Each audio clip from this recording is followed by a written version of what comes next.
বনি কৌশানীর বিয়ের গুঞ্জন। টলিউডের অন্যতম জনপ্রিয় জুটি বনি সেনগুপ্ত ও কৌশানী মুখোপাধ্যায় দীর্ঘ 11 বছরের সম্পর্কের পর তাদের বিয়ের গুঞ্জন নতুন করে মাথাচাড়া দিয়েছে।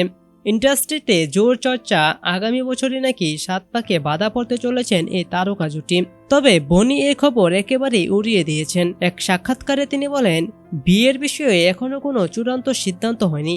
আমাকে প্রশ্ন করা হয়েছিল কবে বিয়ে করছি, আমি বলেছিলাম এই বছর সম্ভব নয়, আমাদের দুজনের কাজের চাপ রয়েছে।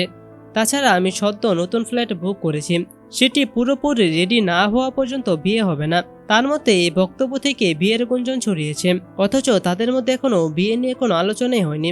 এদিকে কৌশানীর কেরিয়ার এই মুহূর্তে তুঙ্গে।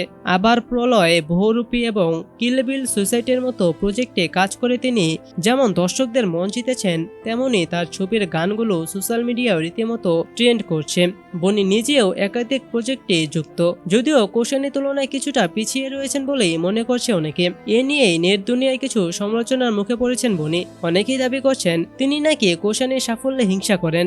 এই প্রসঙ্গে বনি বলেন, এটা নিয়ে আমি শুধু হাসতেই পারি। দ্বিতীয় সুযোগ সবাই রিজার্ভ করে, কৌশানী সে সুযোগ কাজে লাগিয়ে নিজেকে প্রমাণ করেছে, এটাই বড় কথা। ওর খারাপ সময়ে পাশে ছিলাম, ভালো সময়ে কেন থাকবো না? কারা এসব ভাবছে জানি না, তবে যদি কেউ এসব বলে কিছুটা ভিউ পায় তাতে তাদের আপত্তি নেই।